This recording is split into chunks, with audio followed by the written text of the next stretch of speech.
Question number 123. A solid sphere and a hollow sphere.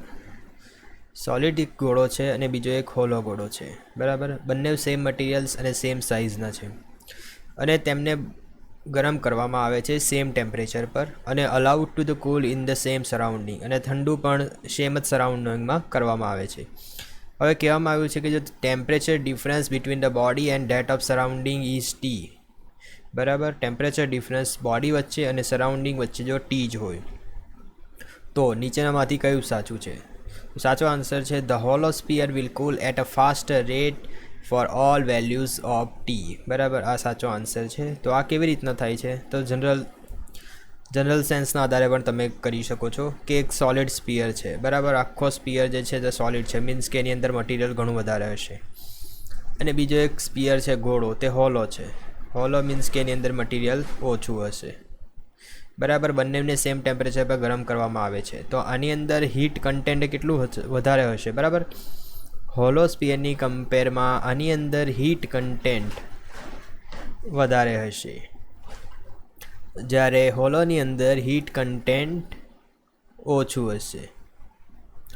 હવે બંનેને same જ એટમોસ્ફિયરમાં જો તમે ઠંડુ કરવા મૂકો તો ઝડપથી ઠંડુ શું થશે કે જે હોલો છે એ ઝડપથી ઠંડુ થશે. કેમ કે તેની અંદર હીટ કન્ટેન્ટ ઘણું ઓછું છે, બરાબર. તો hollow sphere will cool at a faster rate for all values of T, બરાબર. સરાઉન્ડિંગનું ટેમ્પરેચર જો બંને માટે સેમ રાખવામાં આવે તો હીટ કન્ટેન્ટ જેનું વધારે હોય તેનો કુલિંગ રેટ સ્લો હશે અને જેનું હીટ કન્ટેન્ટ ઓછું હશે તેનો કુલિંગ રેટ વધારે હશે. અને બીજું એક વસ્તુ પણ તમે ધારી શકો છો કે હોલો સ્ફિયર છે એટલે અંદરનું તો કશું હોવાનું છે નથી, બરાબર છે. હોલો સ્ફિયર છે એટલે અંદર કશું નથી. તો આપણે કોમન સેન્સ વાપરીએ તો તેમાં કેવું હોય છે કે એકદમ અંદરનો જે મોલેક્યુલ્સ છે તેણે પોતાની હીટ ટ્રાન્સફર સરફેસ સુધી કરવાની હોય છે, બરાબર. અંદરના મોલેક્યુલ્સે પોતાની હીટ ટ્રાન્સફર સરફેસ સુધી કરવાની હોય છે તો આણે ઘણું વધારે ડિસ્ટન્સ કાપવું પડે, બરાબર, હીટ ટ્રાન્સફર માટે. આપણે એમાં જનરલી જોઈએ તો જ્યારે અહીંયા જે છે ઇન્ટરનલ સરફેસ, એ ઇન્ટરનલ સરફેસથી એક્સટર્નલ સરફેસ વચ્ચેનું ડિસ્ટન્સ ઘણું ઓછું છે, તેથી આનો કુલિંગ રેટ કેવો હશે? એકદમ ફાસ્ટર હશે. તો આવી રીતના પણ તમે યાદ રાખી શકો છો, બરાબર. બીજા ઓપ્શન્સ આપણે જોઈએ તો both sphere will cool at the same rate for the small values of T, કે ઓછી નાની વેલ્યુ હોય ટીની, એટલે કે ટેમ્પરેચરની ઘણી નાની વેલ્યુ હોય તો સેમ રેટ પર કૂલ થશે, તો એ તો શક્ય નથી. Both sphere will cool at the same rate for the high values of T, આવું પણ કશું છે જ નથી. The solid sphere will cool at a faster rate for the all values of T. તમને ઘણીવાર કન્ફ્યુઝન થશે અને તમને થશે કે સોલિડ સ્ફિયર જે છે તે જ ફાસ્ટર રેટ પર કૂલ થશે કેમ કે તેની અંદર હીટ કન્ટેન્ટ કેવું છે? વધારે છે, પરંતુ આ ઓપ્શન નહીં આવે. આ થોડું કન્ફ્યુઝિંગ ક્વેશ્ચન છે, તો આવા ક્વેશ્ચન જનરલી તમે સ્કીપ કરી દોશો તો વધારે સારું રહેશે, બરાબર. બીજો ક્વેશ્ચન જોઈએ તો સ્ટીલ સ્ટીમ પાઇપ છે, 10 સેન્ટીમીટર ઇનર ડાયામીટર છે, 11 સેન્ટીમીટર આઉટર ડાયામીટર છે.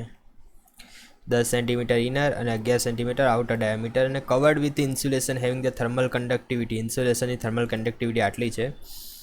If the convective heat transfer coefficient between surface of the insulation and the surrounding, convective heat transfer આપેલો છે 8 વોટ પર મીટર સ્ક્વેર કેલ્વિન, તો critical radius શોધવાનું છે ઇન્સ્યુલેશનનું, બરાબર. આ તો તમારે ઇઝીલી યાદ રાખવાની એક મેથડ જ છે, બરાબર. Critical radius for the insulation, તો એને આરસી વડે દર્શાવવામાં આવે છે. તો RC is equal to K/H.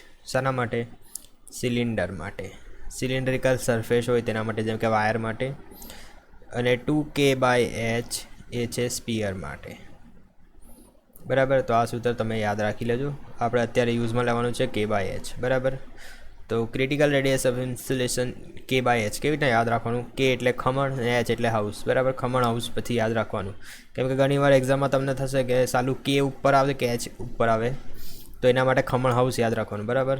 તો RC is equal to khaman house. તો અહીં તમને શાની જરૂર છે? તો એક તો Kની જરૂર છે, એટલે કે થર્મલ કન્ડક્ટિવિટી 1 વોટ પર મીટર કેલ્વિન, 1 વોટ પર મીટર કેલ્વિન થર્મલ કન્ડક્ટિવિટીની જરૂર છે. બીજું શાની જરૂર છે? H. એચ તમને આપેલો છે હીટ ટ્રાન્સફર કોએફિશિયન્ટ કેટલો 8 વોટ પર મીટર સ્ક્વેર કેલ્વિન,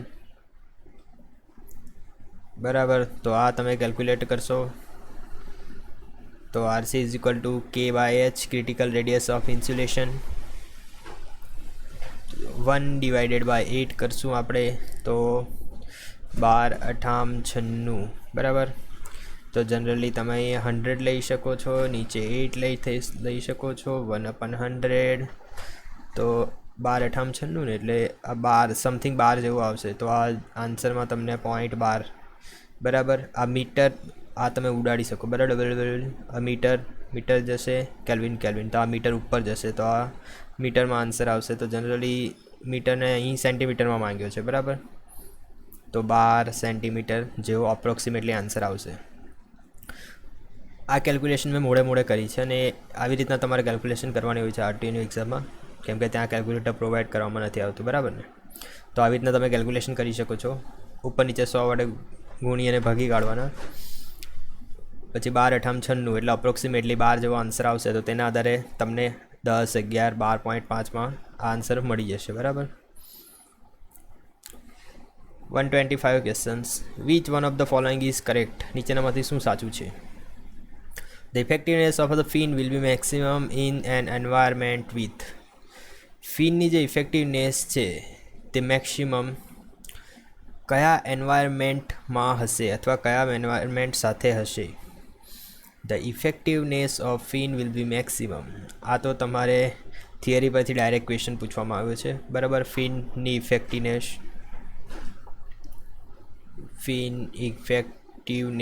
ક્યારે મેક્સિમમ હશે? તો પ્રેક્ટિકલ કન્ડિશન તમારે યાદ રાખી લેવાની, બરાબર. પ્રેક્ટિકલ કન્ડિશનમાં ફિન ક્યાં યુઝ થાય છે? તો ફિનનો ઉપયોગ આપણે રેડિએટરમાં કરીએ છીએ. પછી બીજી જગ્યાએ આઈસી એન્જિન, તમારું જે 2 વ્હીલરનું એન્જિન છે તે એન્જિનની ઉપર પણ ફિન લગાવેલી હોય છે. તો આ બધી જગ્યાએ તમે ફિન લાગેલી જોશો, બરાબર. તો તે કઈ જગ્યાએ હશે? તો જ્યાં હવા હશે, હવા તે બાજુ જ રેડિએટરમાં પણ ફિન લગાવેલી હશે. જો આ કેવી રીતના થાય છે તે બતાવી દઉં તમને. આ રેડિએટર છે, બરાબર. તો રેડિએટરની અંદર આ રીતની નાની બધી પાઇપ હોય છે. તો પાઇપની અંદર વોટર ફ્લો કરતું હોય છે, બરાબર ને. પાઇપની અંદર વોટર ફ્લો કરતું હોય છે અને પાઇપની બહારની બાજુ આવી રીતની ફિન લગાવેલી હોય છે. આ ફિન શાના કોન્ટેક્ટમાં આવે છે? આ ઇનસાઇડ વોટરના કોન્ટેક્ટમાં નથી, બરાબર. અંદરની બાજુ કોઈ પણ પ્રકારની ફિન લગાવેલી નથી, પરંતુ પાઇપની બહારની બાજુ ફિન લગાવેલી છે, બરાબર. અને એ ફિન હવાના કોન્ટેક્ટમાં છે, બરાબર. પછી આઈસી એન્જિનની વાત કરીએ તો આઈસી એન્જિનમાં પણ બે રીતનું હોય છે, એટલે બે ફ્લુડ હોય છે. એક ઇન્ટરનલ સરફેસ, આની અંદર હોટ ગેસ હોય છે, અને એક્સટર્નલ સરફેસ, બરાબર. તો ઇન્ટરનલ હોટ ગેસ સરફેસ બાજુ કોઈ પણ પ્રકારની ફિન નથી લગાવેલી, બરાબર. પરંતુ એક્સટર્નલ સાઈડ જ્યાં હવા કોન્ટેક્ટમાં આવે છે ત્યાં ફિન લગાવેલી છે. તો ફિનની ઇફેક્ટિવનેસ જે બાજુ હોય તે બાજુ જ ફિન લગાવેલી હોય છે. તો કઈ જગ્યાએ ફિનની ઇફેક્ટિવનેસ વધારે હોય છે? તો જ્યાં free convection, force convection, radiation. તો રેડિયેશનમાં તો ક્યારેય પણ આપણે ફિનનો યુઝ કરતા જ નથી. ફોર્સ કન્વેક્શન હોય તો ફોર્સ કન્વેક્શન હોય ત્યારે તો ફિનનો તમે યુઝ કરો તો કંઈ બહુ ફાયદો થતો નથી. આ રેડિએટરની જે વાત છે તેમાં ફોર્સ કન્વેક્શન જ છે, બરાબર. રેડિએટર જે છે એ ફોર્સ કન્વેક્શન છે, છતાં પણ ત્યાં ફિન લગાવેલી છે, કેમ કે તમારે એરિયા રિડ્યુસ કરવાનો છે. તમે બહુ મોટું રેડિએટર ગાડીમાં નહીં લગાવી શકો, એટલે ત્યાં ફોર્સ કન્વેક્શન યુઝ થાય છે. પરંતુ જનરલી જ્યાં પણ ફ્રી કન્વેક્શન સરફેસ હોય છે તે ફ્રી કન્વેક્શન સરફેસનો હીટ ટ્રાન્સફર એરિયા વધારવા માટે અને ફિનની ઇફેક્ટિવનેસ એ ફ્રી કન્વેક્શનમાં જ સૌથી વધારે હોય છે, બરાબર. તો અને બીજો એક ક્વેશ્ચન પૂછાય છે ફિન માટેનો, કે ફિન જ્યાં યુઝ થાય છે ત્યાં જે ફ્લુડ હોય છે એ ફ્લુડનો હીટ ટ્રાન્સફર કોએફિશિયન્ટ કેવો હોય તો ત્યાં ફિન યુઝ થાય? તો જ્યાં પણ heat transfer coefficient of fluid ઓછો હોય, જેમ કે એરની વાત કરીએ, એર અને પાણી. અહીં રેડિએટરમાં જોઈએ તો એર એટલે કે હવા અને આની અંદર પાણી.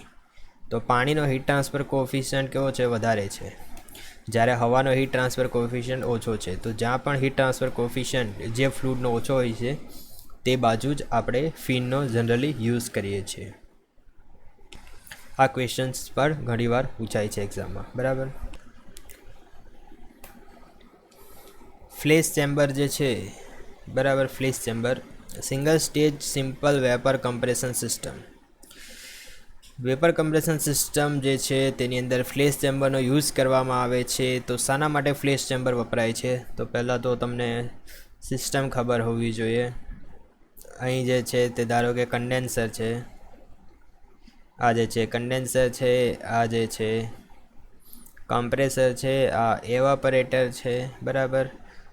કન્ડેન્સરમાંથી અહીં એક્સપાન્શન વાલ્વ આપી દઈએ અને એક્સપાન્શન વાલ્વમાંથી એવાપરેટર.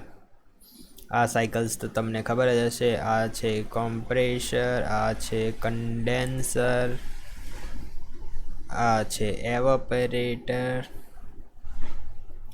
અને આ છે એક્સપાન્શન વાલ્વ, બરાબર. તો ફ્લેશ ચેમ્બરનો યુઝ જનરલી ક્યાં કરવામાં આવે? તો એક્સપાન્શન વાલ્વ અને એવાપરેટરની વચ્ચે ફ્લેશ ચેમ્બરનો યુઝ થાય છે. ફ્લેશ ચેમ્બર શું કરે છે? તો ફ્લેશ ચેમ્બર એક્સપાન્શન વાલ્વમાંથી જે પણ લિક્વિડ રેફ્રિજરન્ટ આવે છે તેને લિક્વિડ રેફ્રિજરન્ટને અહીં સ્ટોર કરે છે. હવે એક્સપાન્શન વાલ્વમાંથી જ્યારે પણ રેફ્રિજરન્ટ પાસ થાય તો ત્યારે શું થાય છે કે આ જે લિક્વિડ રેફ્રિજરન્ટ છે તે લિક્વિડ રેફ્રિજરન્ટમાંનું કેટલુંક રેફ્રિજરન્ટ એવોપરેટ થઈ ગયેલું હોય છે. મીન્સ કે એની કુલિંગ ઇફેક્ટ કરવાની ક્ષમતા પતી ગઈ હોય, ઓલરેડી એક્સપાન્ડેડ થઈ ગયું હોય, બરાબર. અને આપણને જે કુલિંગ ઇફેક્ટ જનરેટ કરવાની છે એ કુલિંગ ઇફેક્ટ ફક્ત આ જે લિક્વિડ રેફ્રિજરન્ટ છે ને એ જ લિક્વિડ રેફ્રિજરન્ટ એવોપરેટ થશે અને કુલિંગ ઇફેક્ટ એવોપરેટરમાં જનરેટ કરશે. તો હવે વસ્તુ એ છે કે આ જે એવોપરેટર છે એ એવોપરેટરમાંથી આ બધું જ, એટલે કે આ લિક્વિડ રેફ્રિજરન્ટ પ્લસ આ જે ઓલરેડી એવોપરેટ થઈ ગયેલું છે એ રેફ્રિજરન્ટ, એ બધું જ આમાંથી પાસ કરવું હોય ને તો એવોપરેટરની સાઇઝ કેવી જોઈએ? મોટી. હવે એવોપરેટરની બહુ મોટી સાઇઝ હોય અને રેફ્રિજરેશન ઇફેક્ટ તમારી એટલી ને એટલી જ મળવાની હોય તો એ ઇકોનોમિકલી વાયેબલ નથી, એટલે ઇકોનોમિકલી સારું ના કહેવાય. તો હવે શું કરે? એક આવી રીતના ફ્લેશ ચેમ્બર વાપરી દે. તેમાં શું કરે? આ જે ઓલરેડી એવોપરેટેડ વેપર જે છે તે ઓલરેડી એવોપરેટેડ વેપરને એ લોકો ડાયરેક્ટ લાઈન આપીને કોમ્પ્રેસરમાં મોકલી દે અને ફક્ત આ અહીં લિક્વિડ છે તે લિક્વિડને જ એવોપરેટરમાંથી પાસ કરે. તો હવે શું થશે? આની એવોપરેટરની જે સાઇઝ છે તે ઘટી જશે અને તમારું જે રેફ્રિજરેટર છે એ હવે સસ્તામાં મળશે.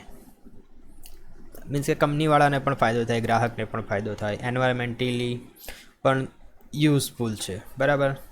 તો એટલે ફ્લેશ ચેમ્બરનો યુઝ થાય છે. હવે તમે જોઈ શકો છો કે ઓપ્શનમાં આપેલું છે has no effect on refrigerating effect. તો આટલું આજે આ રેફ્રિજરન્ટ હતું, બરાબર, તેમાંથી આ જે વેપર ઓલરેડી કન્વર્ટ થઈ ગયેલી હતી. હવે એ કન્વર્ટ થઈ ગયેલી વેપરને આપણે ડાયરેક્ટ કોમ્પ્રેસરમાં મોકલી દઈએ કે પછી એવોપરેટરમાંથી મોકલીએ, પરંતુ રેફ્રિજરેટિંગ ઇફેક્ટ ખાલી આ જે લિક્વિડ છે એ જ જનરેટ કરશે. તો ફ્લેશ ચેમ્બર વાપરવાથી રેફ્રિજરેટિંગ ઇફેક્ટમાં કોઈ પણ ફેર પડતો નથી. ફેર શામાં પડે છે? ખાલી એવોપરેટરની સાઇઝ ઘટી જાય છે, બરાબર. તો આન્સર આવશે D. Which of the following statement is correct? The non-dimensional parameter known as tension number is used in. આ બધા નોન ડાયમેન્શનલ નંબર છે તેને યુઝેસ તમારે જાણવાનું ઘણું જરૂરી છે. આના ઉપર હું એક વિડીયો બનાવી દઈશ, બરાબર. નીચેમાંથી કયું સ્ટેટમેન્ટ કરેક્ટ છે? Non dimensional parameters tension number શાનામાં યુઝ થાય છે? તો tension number force convection heat transfer over flat plate. Flat પ્લેટની ઉપર જ્યારે ફોર્સ કન્વેક્શનથી હીટ ટ્રાન્સફર થતું હોય ત્યારે ટેન્શન નંબરનો યુઝ થાય છે. ફ્લેટ પ્લેટ છે તેના ઉપર તમે ફેન લગાવીને જો કન્વેક્શન કરો, મીન્સ કે ફેન લગાવીને હીટ ટ્રાન્સફર કરો તો ત્યારે તમારે ટેન્શન નંબર વડે કેલ્ક્યુલેશન કરવી પડે. શાના વડે? ટેન્શન નંબર વડે.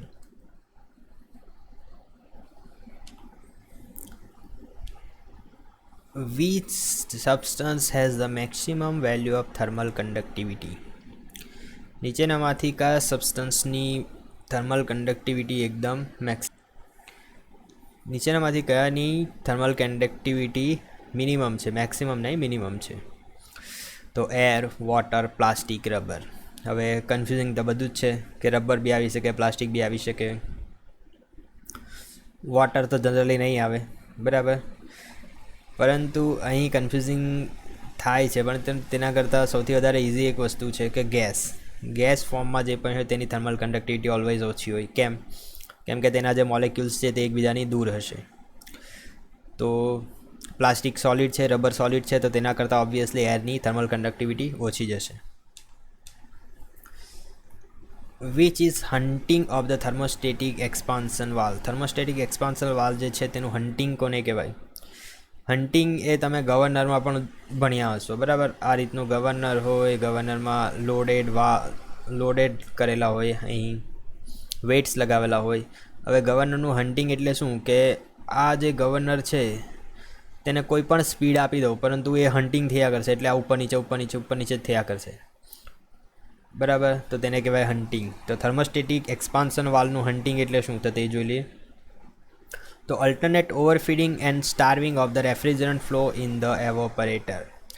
તો આપણે ગવર્નરનું જે હન્ટિંગ થાય છે તેમાં પણ એવું જ હોય છે કે જનરલી ગવર્નર શાના માટે વપરાય ખબર ને? સ્પીડ રેગ્યુલેટિંગ માટે. કે સ્પીડ વધી જાય, બરાબર, સ્પીડ વધી જાય તો તે શું કરે? તમારું જે ફ્યુલ છે એ ઘટાડી આપે, અને સ્પીડ ઘટી જાય તો ફ્યુલ વધારી આપે. હવે હન્ટિંગ થતું હોય એટલે શું થાય કે સ્પીડ તો ગમે તેટલી તમે કરી દો, બરાબર, પરંતુ ફ્યુલ વધે ઘટે આવું જ થયા કરે, એમ કન્ટિન્યુઅસલી બહુ સ્પીડમાં આવું થાય, ફ્યુલ વધે ઘટે થયા કરે, તો તેને હન્ટિંગ કહેવાય. તો અહીં પણ એ જ છે, થર્મોસ્ટેટિક એક્સપાન્શન વાલ્વ. હવે થર્મોસ્ટેટિક એક્સપાન્શન વાલ્વનું કામ શું છે કે તમારું જે રેફ્રિજરન્ટ છે આવે કન્ડેન્સરમાંથી, લિક્વિડ રેફ્રિજરન્ટ આવે તો તેનું એક્સપાન્શન કરીને એવોપરેટરમાં મોકલે, બરાબર. તો હવે થાય શું કે આ જે થર્મોસ્ટેટિક એક્સપાન્શન વાલ્વ છે તેનું હન્ટિંગ થાય એટલે શું કરે કે 1 સેકન્ડમાં રેફ્રિજરન્ટ મોકલે અને બીજી જ સેકન્ડમાં રેફ્રિજરન્ટ મોકલવાનું બંધ કરી દે.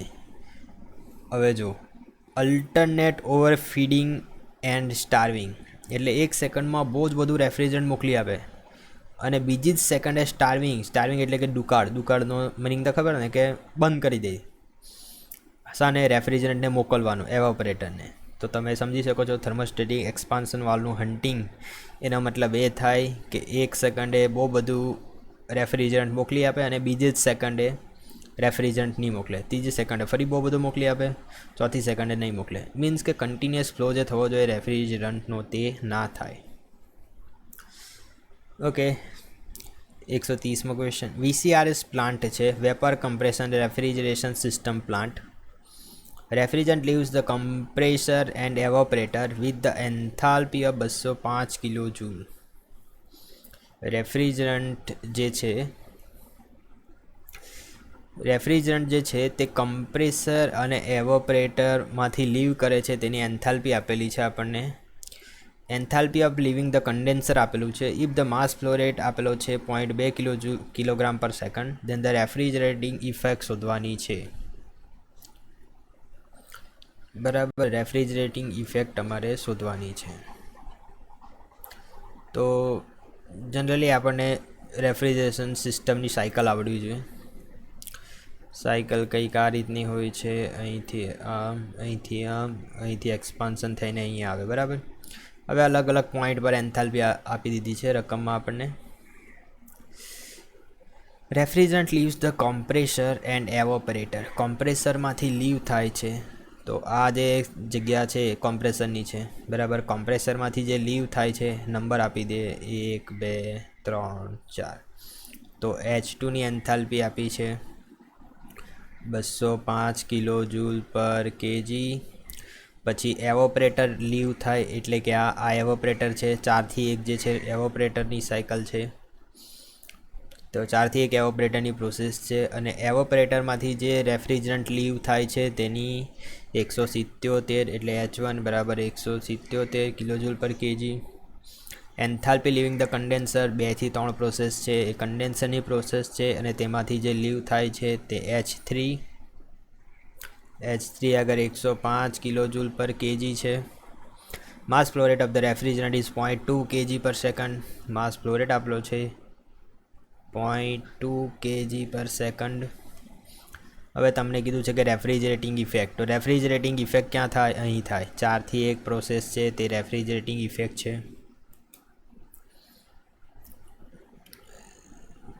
4 થી 1 પ્રોસેસ રેફ્રિજરેટિંગ ઇફેક્ટ છે. તમને 4 થી 1માં ઓકે. હવે એક વસ્તુ છે કે આ H3 અને H4 વચ્ચેની જે પ્રોસેસ છે, H3 H4 વચ્ચેની પ્રોસેસ, એક જ મિનિટ મેં આને અહીં લખી દઉં.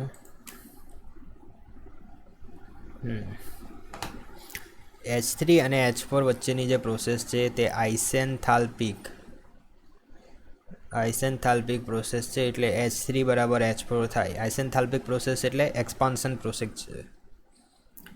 એક્સપાન્શન પ્રોસેસ આગળ પણ આપણે ક્વેશ્ચન હતો, તે ક્વેશ્ચનમાં આપણે જોયું હતું કે એક્સપાન્શન પ્રોસેસ જે થાય, થ્રોટલિંગ પ્રોસેસ, તે આઇસેન્થાલ્પિક પ્રોસેસ હોય છે. તો H3 બરાબર H4. H3ની વેલ્યુ તો આપણી પાસે છે, તો H4ની વેલ્યુ બરાબર H3 બરાબર H4 બરાબર કેટલા? 105 કિલો જૂલ પર કેજી. અને બીજી વેલ્યુ H1 તે તો આપી જ છે 177. તો આ બે વેલ્યુ મળી ગઈ એટલે તમને રેફ્રિજરેટિંગ ઇફેક્ટ મળી ગઈ. તો રેફ્રિજરેટિંગ ઇફેક્ટ બરાબર કેટલી થશે? H1 minus H4 multiplied with mass flow rate. તો 177 માઇનસ 105, આની 1 કિલો જૂલ પર કેજી. માસ ફ્લો રેટ કેટલો છે? 0.2 કિલોગ્રામ પર સેકન્ડ. કેજી ઉડી જાય. 77 એટલે 2, 772 ગુણ્યા 0.2. તો આન્સર કેટલો આવે છે? 14.4. 2 દુ 4, 7 દુ 14, બરાબર 14.4 આવી ગયો કિલોવોટ. આટલી રેફ્રિજરેટિંગ ઇફેક્ટ જનરેટ થશે. Ozone depletion by CFC, chlorofluorocarbon, CFC એટલે occurs by the breakdown of. તો ક્લોરીન એટમ્સ જે છે ફ્રોમ રેફ્રિજરન્ટ જે છે CFC. જો ક્લોરોફ્લોરોકાર્બનમાં જે ક્લોરીનના એટમ છે, આ ક્લોરોવાળા, તે શું કરે છે? Ultraviolet radiation reaction with ozone in stratosphere. ઓહો, હવે આના માટે તો તમને સ્ટ્રેટોસ્ફિયર અને ટોપોસ્ફિયર પણ ખબર હોવું જોઈએ, બરાબર. ટ્રોપોસ્ફિયર એ જનરલી 15 કિમી સુધી હોય છે. 15 કિમીની ઉપર આવે એટલે સ્ટ્રેટોસ્ફિયર આવે છે, બરાબર. તો આ જે સ્ટ્રેટોસ્ફિયર છે તેમાં ઓઝોનનું લેયર હોય છે. ઓઝોનના લેયરને આજે ક્લોરીન સાથે રિએક્શન થાય છે અને ઓઝોનના લેયરમાં ડિપ્લેશન થાય. ડિપ્લેશન એટલે કે ઓઝોનનું લેયર નાશ પામે, અને ઓઝોનનું લેયર નાશ પામે તો અલ્ટ્રાવાયોલેટ રેડિયેશન શું થાય? ડાયરેક્ટલી પૃથ્વી પર આવવાનું સ્ટાર્ટિંગ થઈ જાય. તો આ ક્વેશ્ચનમાં તો જનરલી તમને આ ક્લોરીન ખબર હોવી જોઈએ કે ક્લોરીન એટમ એ રિએક્શન કરે છે ઓઝોનની સાથે.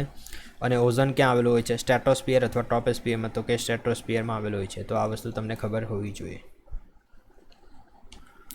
તો આ ક્વેશ્ચન જનરલી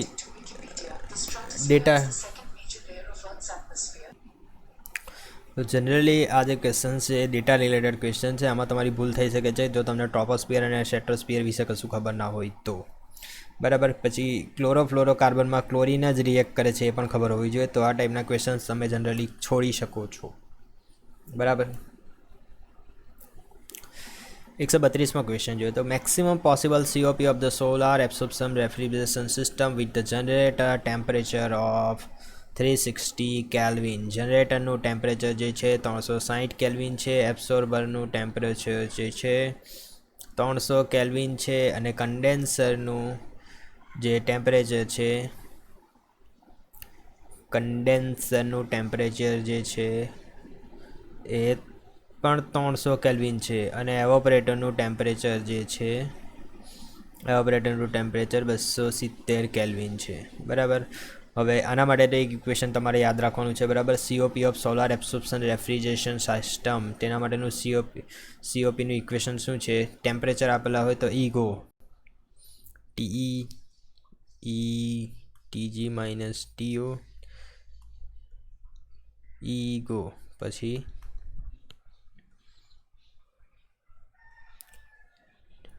આ છેલ્લું પાછું અહીંયા લઈ લેવાનું ટીઓ માઇનસ ટીઈ. આના પરથી સૂત્ર બનાવવાનું ચાલુ કરવાનું પાછું, ટીઓ માઇનસ ટી અપન ટીજી, બરાબર. પછી આને આ કાઉન્સમાં વેચી દેવાના, અને એક કાઉન્સ અને એક કાઉન્સ. આ સૂત્રની મદદથી ઈગો યાદ રાખવાનો પહેલાં તો તમે, EGO એવાપરેટર જનરેટર, અને TO જે છે એટમોસ્ફિયરનું ટેમ્પરેચર, તો સરાઉન્ડિંગનું ટેમ્પરેચર. તો TEGO, પછી O પરથી ફરીથી ચાલુ કરવાનું, O પછી E પછી આ G, રાઈટ. તો હવે E જે છે 270, TO માઇનસ ટી.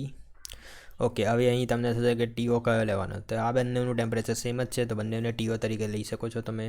એટલે 300 માઇનસ એવાપરેટરનું ટેમ્પરેચર 270, આ 51, પછી અહીંયા TG જનરેટર 360 માઇનસ 300 અપન TG 360. અને સોલ્વ કરશો તમે તો અહીં 30 ગુણ્યા 60 360,